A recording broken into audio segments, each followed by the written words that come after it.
नवरात्रि में हलवा चिपक जाता है और काला चना टेस्टी नहीं बनता। बस एक सिंपल ट्रिक और 15 मिनट में परफेक्ट भोग रेडी। तो चलिए देखते हैं कैसे। सबसे पहले एक कटोरी चना को रात भर भिगोने के लिए छोड़ देंगे। रात भर के बाद देखिएगा सुबह ये चना फूल करके साइज में बिल्कुल डबल हो जाते हैं। तो इसका पानी हटा करके हम डायरेक्ट कुकर में ट्रांसफर कर देंगे। यहाँ पर आपको चनों को भिगाना 10 से 12 घंटा एकदम जरूरी है। या तो आप इसे रात भर के लिए भिगो करके छोड़ सकते हैं। और यहाँ पर मैंने चना का मेजरमेंट इसी कटोरी से किया था, तो मैंने यहाँ पर डबल पानी का इस्तेमाल किया है इसी कटोरी से। मतलब जितना आप चना लें उसका डबल पानी का इस्तेमाल आप यहाँ पर करें। साथ में 1 चम्मच सेंधा नमक और 1 तेज पत्ता डाल करके कुकर का लिड लगा करके हम इसे डायरेक्ट गैस पर चढ़ा देंगे।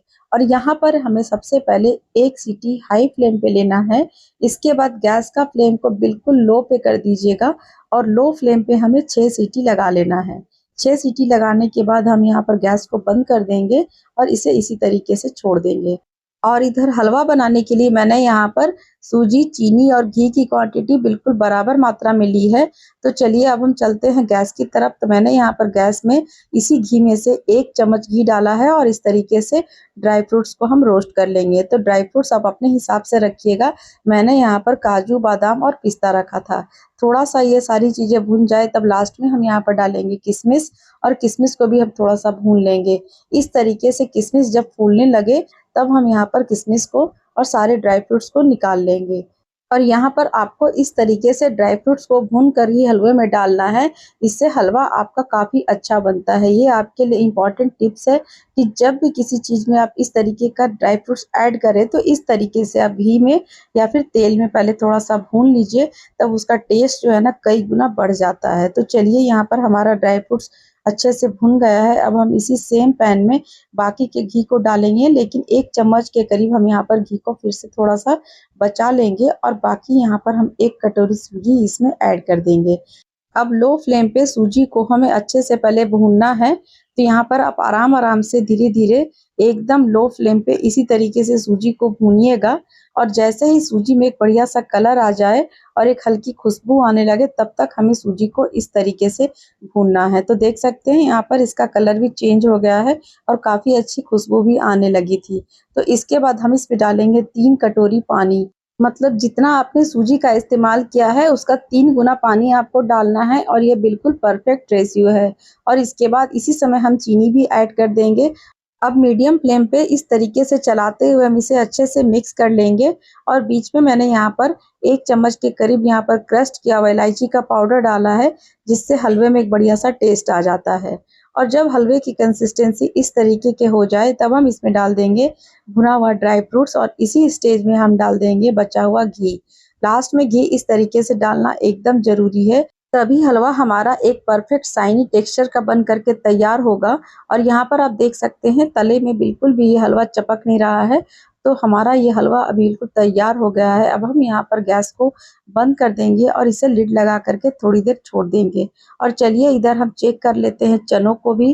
तो यहाँ पर मैंने थोड़ा-सा चना उठा करके इस तरीके से हाथों से प्रेस किया, तो देखिए कितना ईज़िली ये मैश हो जा रहा है। ये चना हमारा परफेक्ट कुक हो गया है। अब हम एक स्पेशल मसाला बनाते हैं। तो मैंने एक बाउल में 1 चम्मच धनिया पाउडर, 1/4 चम्मच हल्दी पाउडर और 1 चम्मच कश्मीरी लाल मिर्च डाल करके इसमें थोड़ा-सा पानी डाल करके इस तरीके का एक मिश्रण तैयार करके रख लिया है। तो चलिए हम आगे देखते हैं। तो यहाँ पर मैंने एक पैन में 1 चम्मच तेल डाला है। तेल की जगह आप चाहे तो घी भी डाल सकते हैं। और इसके बाद तेल जब गरम हो जाए तब इसमें हम जीरा और हींग डाल करके इसे अच्छे से चटका लेंगे। जब तेल में जीरा अच्छे से चटक जाए तब हम यहाँ पर डालेंगे ये तैयार किया हुआ हमारा मसाले वाला घोल। और यहाँ पर थोड़ा-सा पानी भी डाल दीजिएगा और इसके बाद हम इसे अच्छे से भूनेंगे। यहाँ पर आपको इसे मीडियम फ्लेम पे अच्छे से भूनना है और इसे तब तक भूनना है जब तक कि मसाले से ऑयल सेपरेट ना हो जाए। तो यहाँ पर आप देख सकते हैं मसालों में बढ़िया-सा ऑयल सेपरेट हो गया है और कितना बढ़िया इसका कलर भी आया है। तो इस तरीके से जब मसाले हमारे भुन जाए तब हम इसमें ऐड कर देंगे हमारा उबला हुआ चना। तो यहाँ पर मैंने चना को डायरेक्ट पानी के साथ ही इस तरीके से मसाले में डाल दिया है और इसके बाद इसे अच्छे से मसालों के साथ मिक्स कर देंगे। यहाँ पर आपको पानी के साथ ही डालना है ताकि मसाले के साथ पानी भी बढ़िया से सूख जाए। तो इसके लिए हमें इसे ढक देना है कम से कम 3 से 4 मिनट के लिए। 3 से 4 मिनट के बाद जब इसे आप चेक करेंगे तो काफ़ी पानी यहाँ पर रिड्यूस हो चुका है और यहीं पर हम डाल देंगे भुना हुआ जीरा का पाउडर, आमचूर पाउडर, रोस्टेड कसूरी मेथी और थोड़ा-सा यहाँ पर मैंने गरम मसाला का भी इस्तेमाल किया है। क्वांटिटी मैंने टेक्स्ट में मेंशन की हुई है, उसी के हिसाब से आप इन सारे मसाले को इसमें ऐड कीजिएगा और अगर आप चाहें तो गरम मसाला को स्किप कर सकते हैं।